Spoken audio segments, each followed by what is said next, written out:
placebo needle. And then they test if the patient or the person getting the treatment was aware of whether they were getting the real treatment or not. And so that's kind of a form of blinding that has been trialled.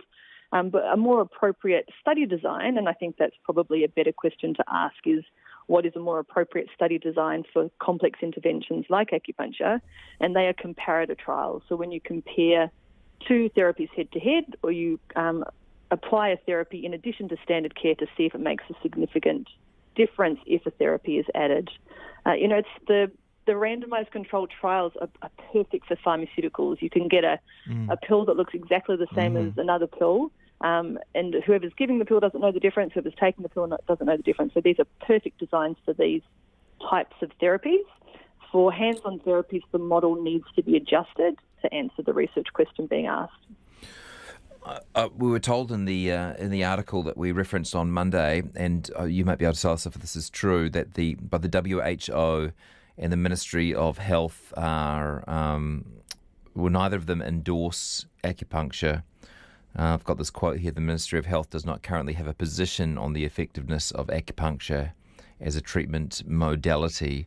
Why would that be the case if there is, as you say, research showing that it can be effective in certain situations?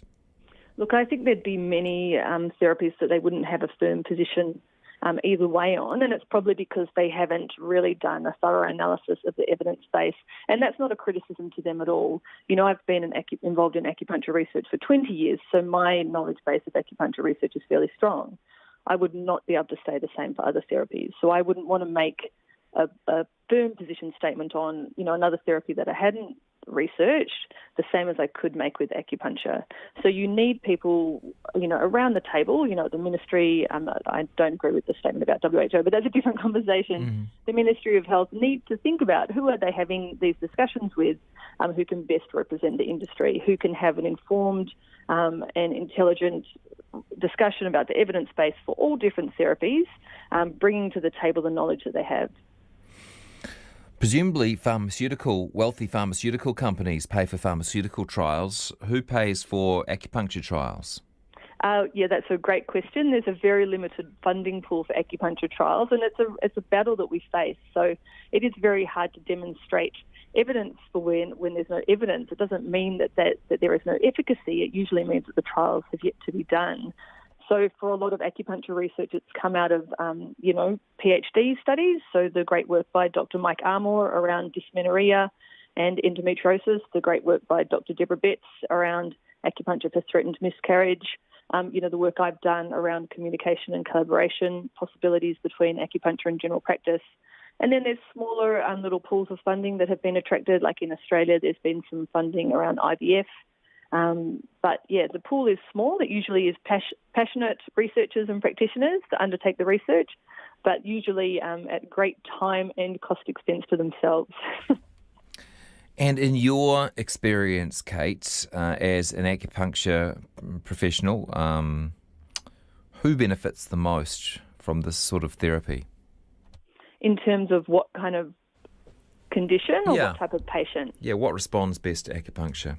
Yeah, look, that's a hard question for me to answer because I treat a lot more of certain things than others, but I think it's because of my skill set in particular clinical areas. So my clinical interest area is mental health, so I would see a lot more people with depression, anxiety, stress and insomnia, and I would say they respond well to my treatments. I can't say whether that is because of what I'm doing, whether it's because of what the acupuncture is doing, a combination of all of the above.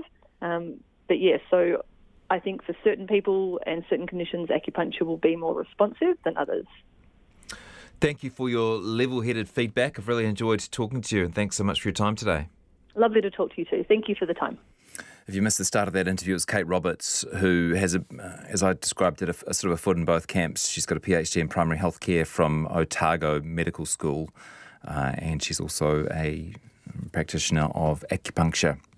2101 is the text, or Jessie at rnz.co.nz. It's 1:26. We're standing by to go to the Ministry of Health.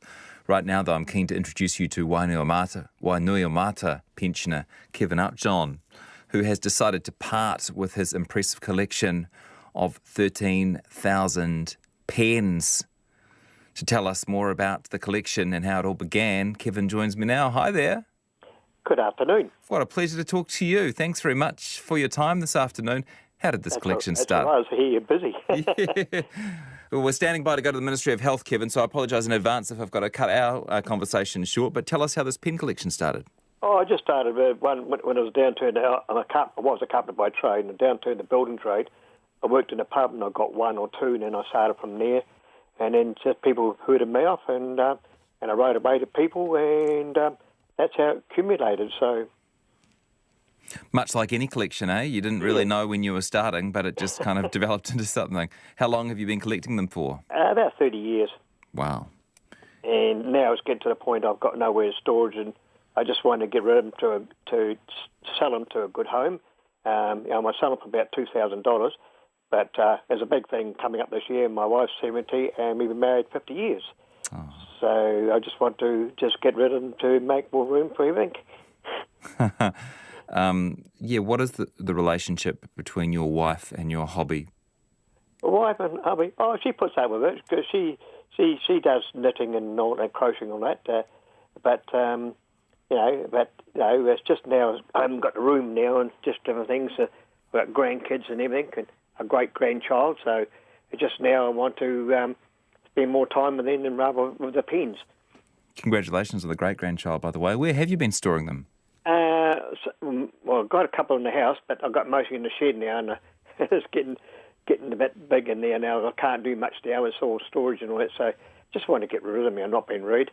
It's just, there's a few things, a few pens I won't get rid of. One's sentimental, like from my sister-in-law, late dad and things like that, and one from Tony Wharf, and so there's a couple of things I won't get rid of. It's about 100 I won't get rid of, but the rest I just want to get rid of them and not being rude.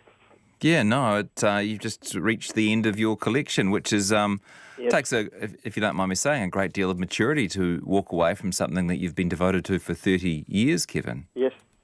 Oh, I just hope someone gets enjoyment of what I have, But now I want to spend time with my family and my grandkids and all that, and rather spend time with my pens, So I've got another life to sort of think of. Yeah. Can you tell us a bit about your collection? I've got I got some Parkers and everything. I've got a mixture. I even got I get from all over the world. I even got Spruce Goose, which is Harold Hughes' one. That was when I was there. It's just different pens from around the country. I write them all in the book, and I'll tell you which companies that no longer exist and all that. Yeah. So I keep a record of what I've got and what I haven't got, and it's quite surprising how many companies do not exist anymore now. Yeah. The pens have outlived them. Yes, they have, actually. And some of the companies I work for, some of the companies I deal with, through the time, and it's quite surprising, I've got ones that, got liquid in, like with a train or boat going through and all that, and my grandkids play with them. I'll bet. And in case we do get cut off, by the way, I want to let people know you're not selling them online on TradeMe. You're taking personal inquiries. Oh, yeah, only. I don't do TradeMe because I haven't got a computer, so I'm not, unfortunately. Okay. I'm the old-fashioned way. but if somebody's interested, then they can get in touch with us, and we can pass by on all your means. details. Yeah. What sort of person do you imagine might buy them? What sort of buyer are you looking for? Oh, anyone who could cherish them. I had a lot of doubles up, so I actually gave to my granddaughter's school to get to people for the kids to use. If kids can use them, by all means. I don't. I'd rather see someone use them than throw them to the tip. Yeah. I've gone to the tip sometimes and I see people throw a lot of pens out. I didn't pick any up, but it's just a waste of time. They collect all these and throw them away. I'd like someone to get use of them, like kids or adults or anyone.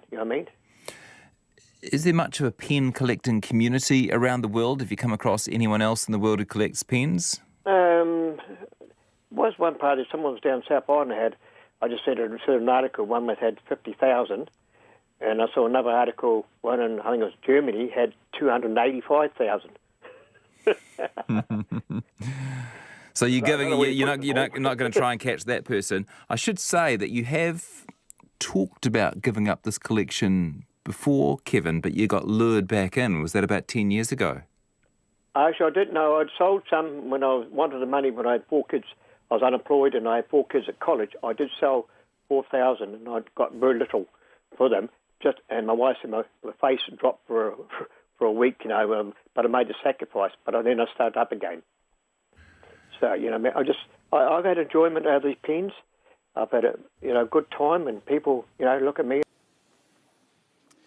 Well, kia ora koutou katoa. Welcome to today's briefing. And today I have with me Kiriana Brooking, who is our Deputy Chief Executive for our COVID-19 response here in the Ministry. And as part of our initial presentation, she will talk through the 55 exemptions, compassionate exemptions and other exemptions. I'll do the rest of the initial briefing, and then if there are questions around the 55, I've brought Kiriana along because she's very well placed to answer your questions and just provide some of the context around the numbers that we put out last night. So today there is one new case of COVID-19 to report who is in managed isolation in New Zealand. The person who tested positive is a woman in her 60s. She arrived in New Zealand on the 18th of June. She travelled on an Air India repatriation flight, and the code for all such Air India flights is actually the same, AI 1316. So this woman has been staying at the Pullman Hotel in Auckland. Obviously now she is being confirmed as a case, the usual protocols, and she has been transferred to the Jet Park quarantine facility late yesterday. So yesterday, as many of you will know, our laboratories processed 9,174 tests, our highest day of testing since we began. That includes testing undertaken in the managed isolation facilities as part of our around day 3 and around day 12 protocols, as well as testing across the community. So there is not only good capacity for us to do the swabbing across our communities, but also, of course, our labs have that really good capacity to process the tests. We have already one of the strongest border systems in the world, with people coming home and required to stay in managed isolation or quarantine for that 14 days. That remains, as I said yesterday, the mainstay of our border measures and has been in place since Cabinet's decision on the 9th of April. We've had more than 20,000 people through managed isolation facilities with no evidence of any spread from there into our communities. And in addition, people departing managed isolation must now return a negative test prior to being released from managed isolation. They can refuse the test, and we then have the potential to require them to stay for another up to 14 days. Since the 16th of June, when we had the 2 cases a week ago, for the 2 women who had reported back from the UK, starting from the 16th of June, there's been more than 45,000 tests completed in New Zealand on that day and on subsequent days, and as you will be aware, the only cases we have detected are the cases who are in managed isolation facilities. However, those 2 cases did draw all of our attention to a gap that was there in the system between what we expected was happening, the policy intent, and what was happening on the ground. We moved quickly, immediately in fact, to remedy that and ensure that those leaving managed isolation were also being tested in addition to completing their 14 days.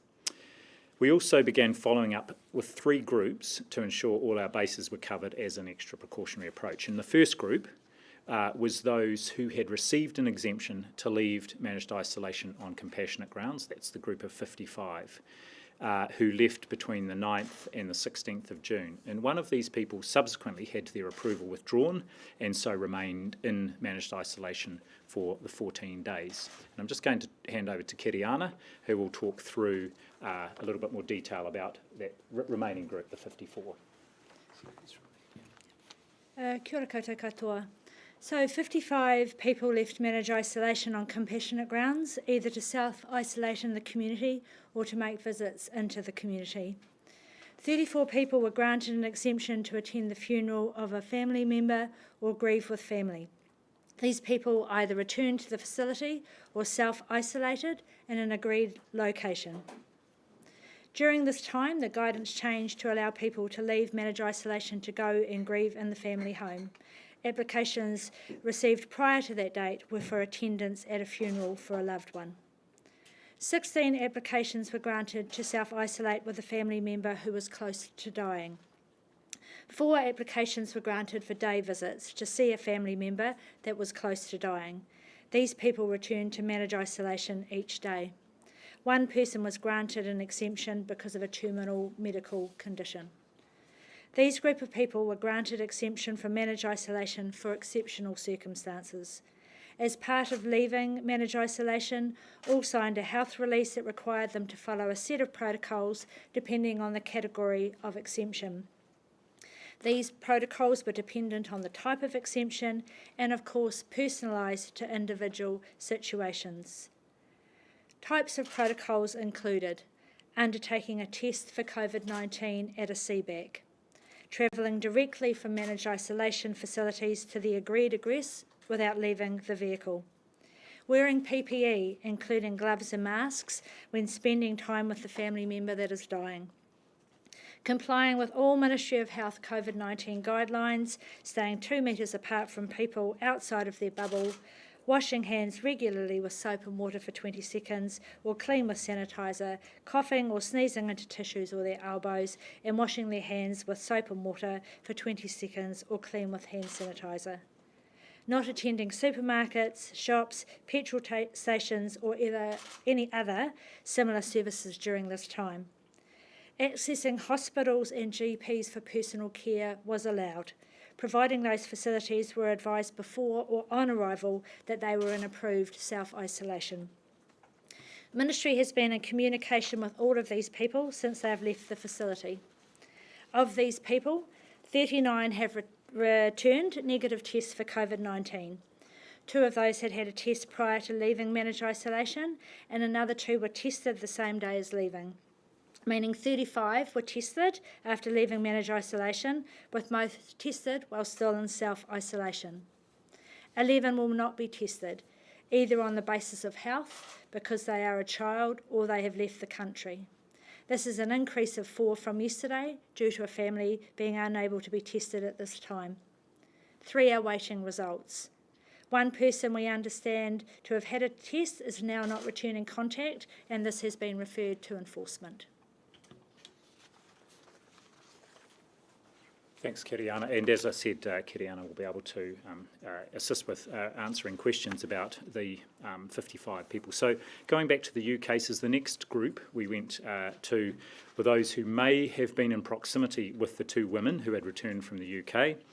Again, we took a very precautionary approach to this and followed up a much wider group of people than we normally would for a confirmed case, whether in managed isolation or in the community.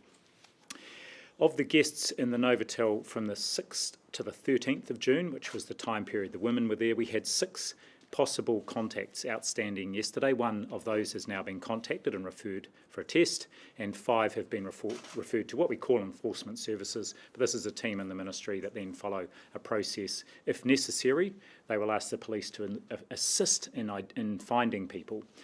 We can call on the police if necessary.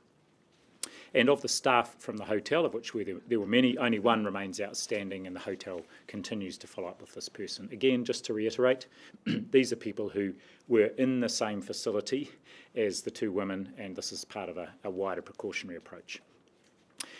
So we move to the 2,159 people who left managed isolation facilities from the 9th to the 16th of June. That group includes most of the 55 people granted compassionate exemptions. Some of those who were doing day visits out may have left finally after the 16th, but many of those people are within that 2159. Since the 9th of June, we have been rolling out the testing in managed facilities around day 3 and around day 12 of people's stay, as you know. I've said it plenty of times. Prior to that, it was not a requirement. However, we are following up the balance of the people in this group to check on them as part of our broader precautionary approach and to close the loop.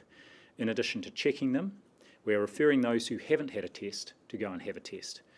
And I'm going to provide you with the numbers. And I just want to reiterate, the reason I haven't provided you with the numbers is not because I've been trying to hide anything. I simply haven't had them, but the team have worked hard to get as up-to-date numbers as possible, and I will update them on a daily basis. So, to date, 1,010 have been contacted and we know have tested negative for COVID-19.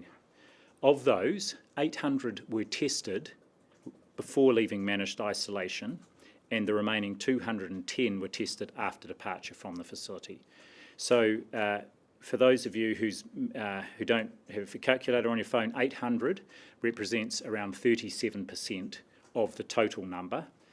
And that is our starting point, because as we contact and follow up with all those other people, we expect that proportion will grow. Then the 210 subsequent ones, that represents another 10%. So there are 239 people who have been referred for a test that we do not have a result for yet. So again, we know that there are 1,010 who have had a test and we have a negative result, another 239 referred and we don't have a test result yet, but we are following those up. We're still in the process of connecting with the balance, which is 791.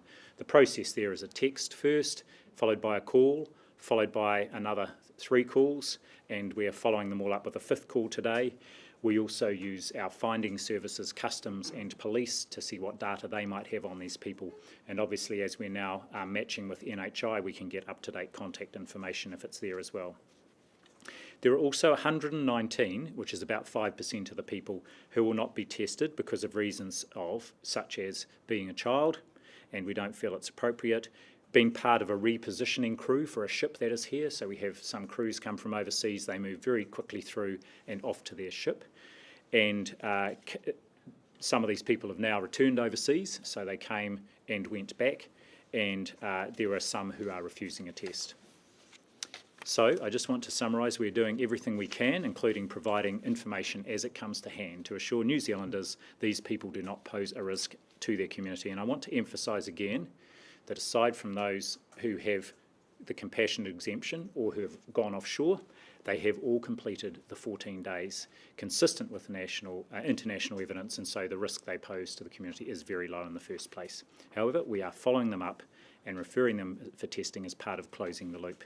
We've taken strict action to strengthen our systems, and as soon as we became aware from the 16th, of course, everybody is now being tested. I will update daily on these numbers as the work progresses. I'm now open to questions. Can you categorically rule out any undetected community transmission as a result of people leaving facilities without tests? I can't categorically do that. However, what I can say is that there is a very low risk in the first instance because of the circumstances, indeed the 14 days, and as Kiriana has outlined, the protocols around people leaving managed isolation early on compassionate grounds, but also the wide testing we are doing, 45,000 tests since the 16th, and that, as it did during Alert Level 3, when we were looking for any evidence of community transmission, that is providing us with reassurance as well. And how many of those 2,159 people are refusing to be tested, and what will you do about them? Yes, so the number I had was the overall number. That is the 1,119, which includes children, people who have gone offshore, ship's crew being repositioned, and some who have refused. How many of those Now, refused? I don't know that, but I will find out from that breakdown. Given these people are now outside managed isolation, because they have to provide informed consent for that procedure, which anyone can, we can't force the procedure on them, then there's nothing further to do, but a reminder that they have all been checked on to make sure they haven't, through the phone call, to make sure they haven't got symptoms, and of course they know what to do if they develop symptoms. So we let them out without being tested, and now we have no recourse to test them? We let them out having completed their 14 days of managed isolation. They didn't have a test before they left or subsequently. Of course, we have now introduced that additional measure for everybody in managed isolation. Can I clarify? Out of that 2,159, did any of them test positive? The only ones that tested positive were the ones who we announced this time last week. So the 2 women from the UK who were tested at a CBAC, which was one of the conditions of their release from managed isolation on compassionate grounds. And everyone else since then has come in from the border? All the subsequent positive tests we've had have been since then and have been picked up through our testing in a managed isolation facility, either because they were symptomatic or because it was part of the routine testing around day 3 and catching up. Yes. Just on the issue of community transmission, what do you make of Todd Muller, the Leader of the Opposition, making those comments this morning? So I don't know what his exact comments were, and I think Professor Des Gorman had some comments to make. You know, our job is to make sure that we are not, that we're preventing the virus coming into New Zealand, and to have really good mechanisms in place to detect the virus if it is out there. We've got these high numbers of tests being done, and we have our surveillance testing that is also coming on stream as well around the border, including staff working at the border, those in managed isolation and quarantine facilities, as well as aircrew, expectations on aircrew too. So these are the sorts of measures we can put in place. In addition, we have our ILI, our influenza-like illness surveillance happening through the app, as well as pulling health stat data from over 300 practices. This will give us an early indication if there is any uplift in influenza-like illness. At the moment, all those tests have been done, and we are not detecting any COVID outside of our managed isolation facilities. Do you know why guests at the Rotorua Ibis this morning were given notices saying they have to stay in their rooms until further notice? It may well be that there has been a case there. However, I'm reporting on the cases that came through from 9 o'clock until 9 o'clock this morning. We will report on any cases that happen subsequently, either in Rotorua, in Christchurch or Auckland, in tomorrow's report, so I can give all the details. But there may well be guests there who, off the back of a hotel implementing some measures they do, it makes it clear there may be a case at that facility. Have you given any preliminary advice for people to stay in their rooms until they've had a negative test result? The people, no, it's not. And so this is the facility, I suspect, doing something in response to a positive test that would have happened through the testing, or someone who was symptomatic. This would, if that's the case, that would be the first case down there, so they're taking a precautionary approach. I think that's appropriate. Have you been given any preliminary advice about? Sorry, I've just got a question here. Please. Hi.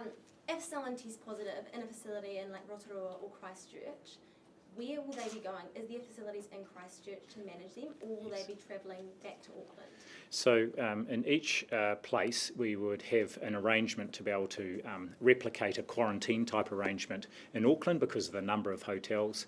Right from the start, we have used a dedicated facility, the Jet Park, for all those people. It's just helpful to have them all in one place for the attending doctor who looks after their clinical care. Likewise, in both Christchurch and Rotorua, there will be an area that can be used as a quarantine type facility to ensure that there are additional precautions taken and that medical and nursing staff can do their work as well. So are those additional facilities ready to go now, or will if they test positive now, will they be shipped off to Auckland? They will have needed to be in place in those locations from when the facilities were designated for use. So rather than it being a separate facility as it is in Auckland, it will be in one of the existing facilities down there. So have you been given any preliminary advice about? Can you tell us anything more about the one person out of the 55 who's not returning calls? And how concerning is that? Do you want to? I'm not in a position to talk about the one person. I've got no further details. They, as I had said, they are someone who has had a test, but we are now not able to locate them, so we have referred them to enforcement. Is the test negative? Has the result come back? I'm not in a position to provide an answer to that that. means potentially there's someone who might have tested positive and we don't know where they are. Yeah, there's nothing. If there is a positive test, Yep. So if there is a positive test from anywhere, whether we know where the person is, we get a heads up immediately, so we would know if there had been a positive result. There's also some people. Yeah, there are also some people in the group in the 55 that Kiriana spoke about who believe they have had a test, and we're just not able to verify that. So I'm not sure if that applies to this one person.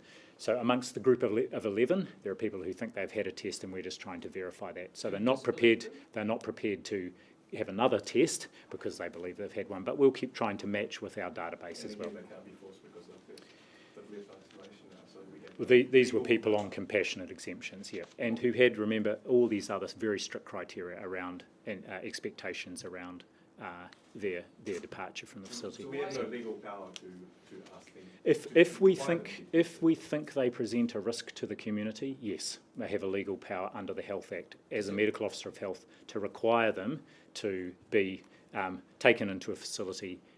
That yes, I could do that. However, we don't believe they present a risk to the community. What's the threshold for that? Do they have to display little symptoms of COVID?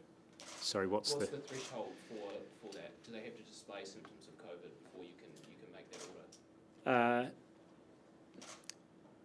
It would be a consideration of any symptoms if they did have any. Yes, that would be the primary thing because it's a decision on a medical basis.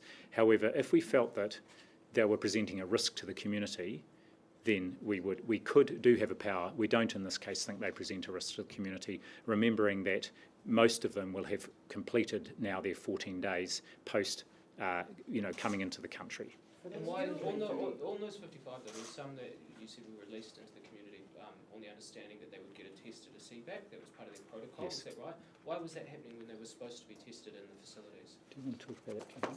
Because it seems like you've made that plan. Yes, certainly. So when the Prime Minister made the announcement to move into Alert Level 1, we had a number of applications that had been received that were being progressed. The decision was made to treat those applications under the conditions in which they had applied. So we had quite a strict set of protocols for infection prevention control that were wrapped around those applications. Not every application that had come in before the announcement was approved, but the applications that had come in that we were able to approve, we did, providing they had a number of protocols around them. Not all of the applications required people to be tested. As I outlined, we had a series of protocols that we used. So you didn't have those applications after June 9 and go before they left. You didn't go, we'll go back and revise that. You didn't look backwards. So what we did is that as every alert level changed, we had a number of applications that had been received prior to the alert level announcement. So we would look at the alert level announcement, we would look at the applications that had come in. People had applied and arrived in New Zealand under the conditions in which they had applied. So we treated those applications under those conditions. That didn't happen with the two sisters who flew in from the UK. They had applied on June 12th. Can you talk about why wasn't it followed? Have you gotten to the bottom of why those protocols that were meant to come in on June 9 were not applied? So we're just working through the process, each step of the process, and at what point did the process deviate from what we agree is the correct protocol. But I will say that the protocol was that we were treating applications prior to June the 9th under the previous regime, and after the June 9th it was the intention to treat them under the new protocols that were announced. Can you say at all, in those applications that were made after June 9 or June 16, were any of those applications, were the proper protocols applied to any of those applications? Can you say that again, sorry? The mandatory measures, a negative test before being granted compassionate leave and a week in isolation before being granted compassionate leave. Were any of those applications that were granted after June 9? Yes. So any of those applied? Yeah, so a large number of the applications that were approved during the period 9th to the 16th of June related to previous applications. We had a number of applications that we received and processed, but they weren't related to compassionate grounds. We had a very small number of applications, as you could see by the tests, where they had completed 7 days and had received a negative test. Dr. Bloomfield, can I ask a couple of questions on behalf of my colleagues? First of all, are you aware of a case or any cases in Rotorua? And does that throw up any concerns about the way those people were transported? Yes, so having just talked about that, are you aware of it? I'm aware there is a case in a Rotorua facility. And I think that's there's some publicity around that, and it doesn't raise any concerns with me about the way they were transported, because I know, having talked to Air Commodore Webb and his team, that very strict protocols were followed for that transportation. Just reminding people that we have been doing this since that first evacuation flight out of Wuhan, and so we have a lot of experience with keeping people, including both the people returning and the staff and crew who are transporting people, safe. There's one more question there. Sorry, yeah. With the high demand for testing, what's the current advice for members of the public who should get tested and when? So the advice remains the same, that if you have symptoms, respiratory symptoms that could be suggestive of COVID-19, then you should seek advice from your health professional or through Healthline about getting a test. And we have seen that many people have been doing that, which is good. However, I also want to go back to my comments to reassure people we have no evidence there is COVID-19 out in the community. That wide community testing is an important part of our wide, as I called yesterday, sort of supercharged sentinel testing. GPs are being overwhelmed and running out of swabs, so is the current level of public testing sustainable? Yes, it is sustainable, and we have done high rates of testing, as you know, right through alert level 4 and 3. If there are swab shortages or people are getting low on swabs, we've got good mechanisms in place to distribute them, please. Just a homeless person that managed to get into the Crown Plaza, what are the protocols when new arrivals arrive in these facilities? Are their names kind of cross-referenced? Do they have to show a boarding pass? How do they get in, and how did someone slip through? Well, unless there's been some other evidence provided, I'm not. I think that there's no evidence to prove that a homeless person got into one of the facilities. However, yes, I have been at one of the facilities and been talked through the process that happens as people come in. It's a very, very carefully managed process to check people in off the buses or other transport, and then to get them up to their rooms in a way that is safe, of course, for the people coming in and the staff there. Okay, and the Ministry of Health staff at Auckland Airport, do they know who's coming off the planes? How do they decide where those people go? Like, how are they allocated around the country? So the health staff there work with the other border staff and the team who look after all the managed isolation facilities.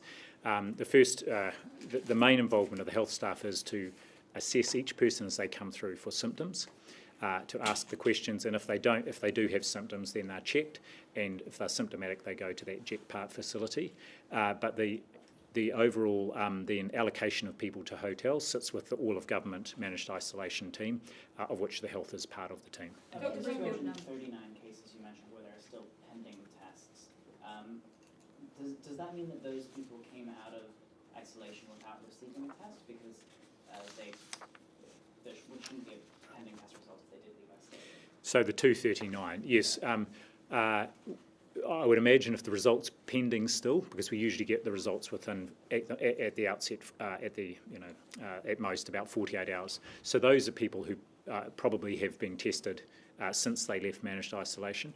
Then there is the rest of the group that we are following up, of course, and it may well be that some of those were tested before they left or have had a test subsequently. If they haven't, then we'll refer them for testing. So it's essentially 800 people who left having had a test prior to leaving?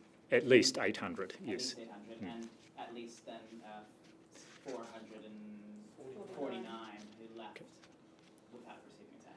And who have been tested subsequently, and all the ones who we have results on so far are negative. Again, recalling that this is the group that have done their 14 days isolation, but we're just wanting to close the loop on this. But that's fair extrapolation, 449 people weren't tested before being released. Well, yes, and it may be more, but what we can say for certain, we know 800 people were tested before they departed. Why didn't you just say that earlier? I did, yes. I said of the 2,139, there were 800 people that we can say had left. That's the 37% proportion I gave. 800 people who had been tested before they departed that we know. That may well increase as we contact more people down the back. Sorry. Oh, can I just ask, with that record number of testing, what do you think that says about people's state of mind at the moment? Do you think people are feeling really nervous that this could be out in our community?